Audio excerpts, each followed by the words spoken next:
karena mereka di sana memang tidak terbiasa untuk melibatkan perempuan di dalam sebuah musyawarah perencanaan suatu kegiatan, itu jadi seperti apa ya, mereka itu adalah sesuatu yang baru gitu buat mereka.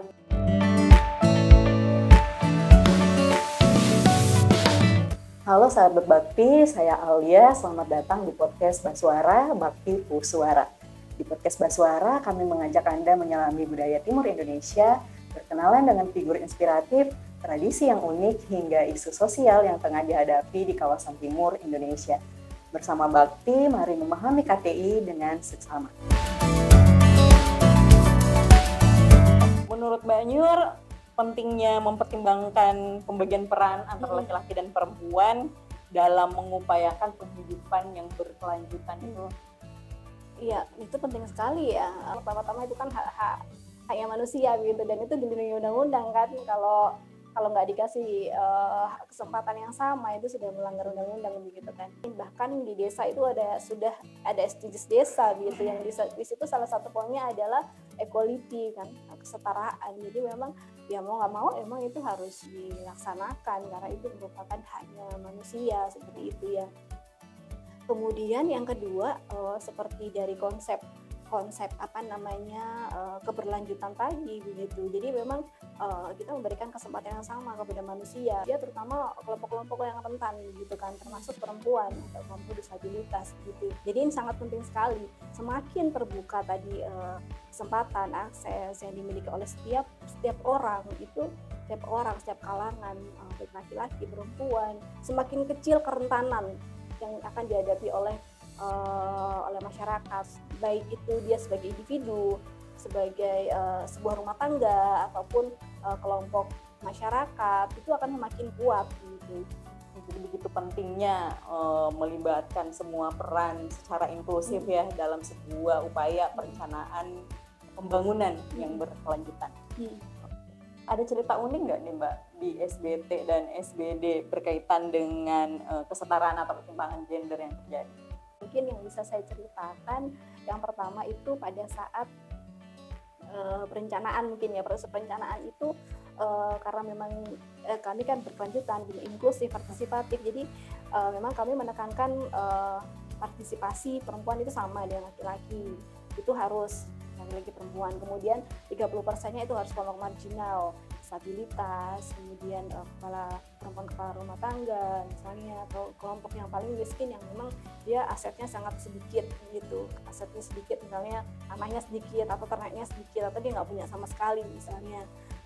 Nah, untuk cerita perempuan ini karena mereka di sana memang tidak terbiasa untuk melibatkan perempuan di dalam sebuah musyawarah perencanaan suatu kegiatan, itu jadi seperti apa ya, mereka itu adalah sesuatu yang baru gitu buat mereka gitu, sesuatu yang baru buat mereka, dan memang mereka kalau dikasih kesempatan itu bisa gitu, dan mau sebenarnya ada kesempatan untuk menyuarakan apa yang dia butuhkan, kemudian masalah mereka, dan mereka juga diajak untuk mengenali potensi di desanya, potensi apa yang dia punya, kemudian diajak untuk membuat visi, kemudian sampai merencanakan kegiatan gitu. Kadang dalam proses musyawarah ini ada hal-hal yang lucu. Begini, perempuan dia punya inisiatif begitu ya, usulan kegiatan untuk tenun gitu. Jadi pelatihan untuk tenun, membuat kelompok tenun, kemudian butuh modal awal benang begitu. Nah kemudian dari laki-laki dia bilang, itu nggak perlu, kan itu sampingan. Kadang dibilang malas, malah kan perempuannya dibilang malas karena katanya nggak selesai bikin tenunnya begitu.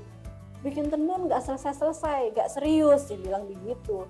Nah si perempuan bilang begitu, ya bagaimana bisa selesai, dia masih harus mengurus anak misalnya, harus memasak, kan memang harus gitu kan. Yang tadi saya bilang dia harus selesai dulu, baru dia melakukan aktivitas produktif.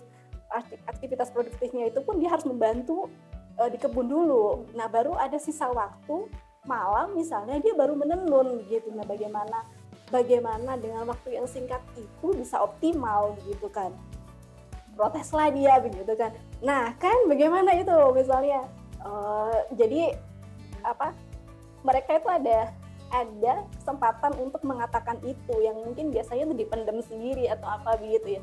Mereka hanya perlu diberi kesempatan Betul, sebenarnya ya untuk betul. menunjukkan kemampuan mereka Iya, dan peran-perannya. iya. Oke, ini menarik di SBT dan SBD ini mungkin pertama kalinya ya bagi perempuan, bukan cuma bagi perempuan, bagi semua masyarakat melibatkan perempuan dalam perencanaan, karena memang polanya seperti itu ya di banyak tempat biasanya sebagian besar laki-laki yang terlibat dalam proses perencanaan. Proses perencanaan, betul. Baik, sahabat bakti sekalian, kita tadi udah ngobrol-ngobrol dengan Mbak Nur tentang bagaimana sih peran perempuan dalam upaya pembangunan yang berkelanjutan. Jadi meski peran perempuan kerap kali dikesampingkan, bahkan mungkin jadi hilang dalam diskusi-diskusi pembangunan, tapi dari obrolan tadi kita bisa melihat bahwa perempuan sebenarnya tidak ubahnya dengan individu-individu lainnya, bahwa setiap individu itu punya peran yang penting dalam kehidupan gitu. Jadi geliat perempuan itu sebenarnya sungguh nyata ya adanya sungguh nyata. dalam kehidupan masyarakat gitu.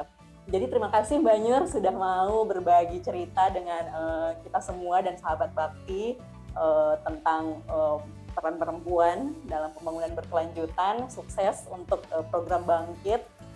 Semoga bisa menghadirkan pembangunan yang berkelanjutan dan inklusif di kawasan timur Indonesia. Bagi sahabat bakti yang ingin mendengarkan podcast Basuara, tersedia di Spotify dan Apple Podcast. Teman-teman juga bisa mengakses media sosial kami di Facebook Yayasan Bakti, Instagram dan Twitter @infobakti. Bagi teman-teman tuli yang juga ingin mengikuti podcast Basuara, bisa mengakses di kanal YouTube Bakti Foundation.